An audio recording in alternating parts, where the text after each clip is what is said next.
Welcome back. I hope you had fun watching the professional development. There are some things that I want to share with you. Our agenda was followed, although I did find that there were some snafus with the digital process.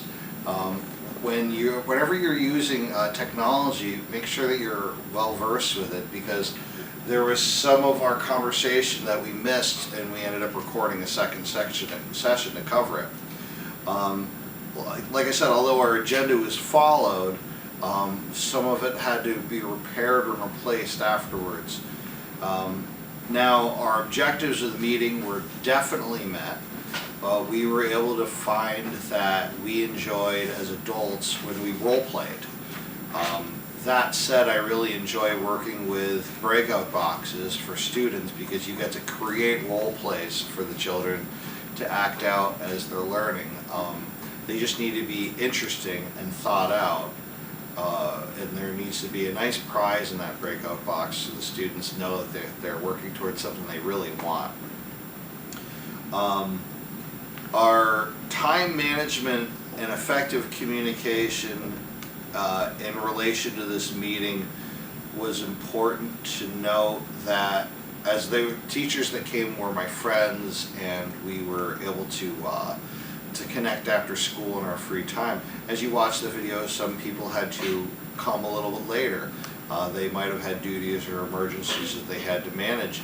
And as a professional, I'll see that occur in staff meetings consistently, where there is an emergency that one adult has to tend to, and you hope that it's naturally serious and important, but you kind of have to plan for that, unfortunately.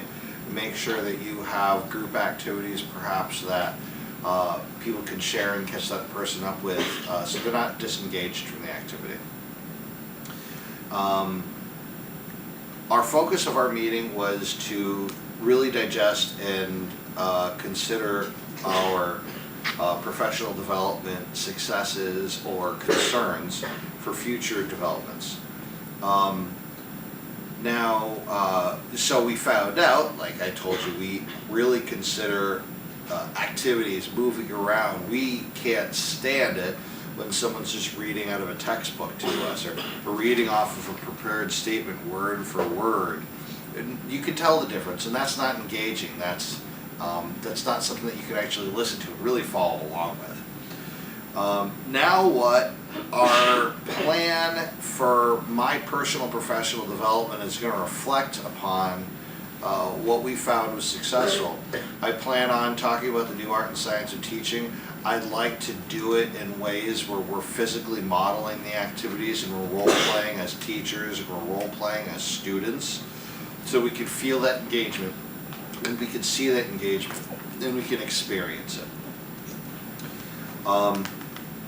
That will happen on my campus. It would be something on a volunteer basis. So I'm hoping they'll get some of the new teachers, maybe about 20 people involved. I think it would be fantastic.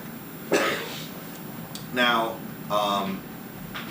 as an instructional leader, following that field experience activity, my question is, do people that run professional development have meetings like that? Because I've gone to a lot of professional developments that were dry or not necessarily as engaging, and you would imagine that if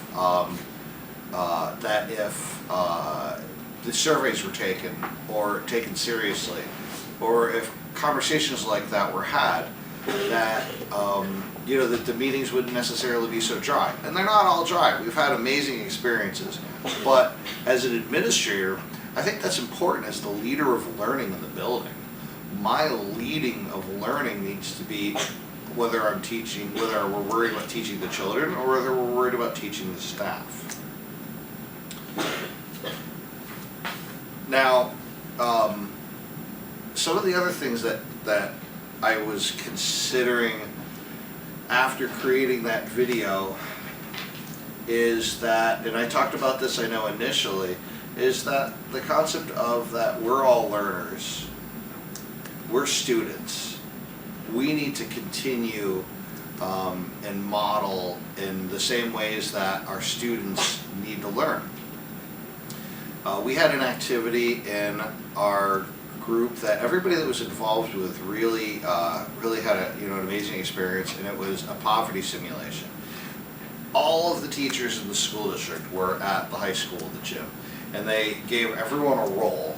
I think I was a 16-year-old boy or something that was on suspension from school. Some were parents, some were doctors, and it was a fun game.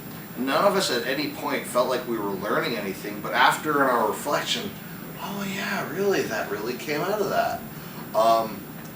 And that gave me the idea that role-playing in a classroom, why not? People, if we can emulate play and match it to learning, emulate exploration and match it to learning, that's when kids are really buying it.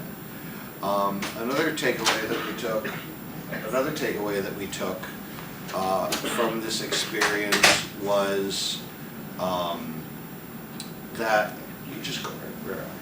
Another takeaway that we took from this experience was that not just play, but we found that a challenge that teachers go through is when you're learning the same lesson multiple times. And you hear this from students.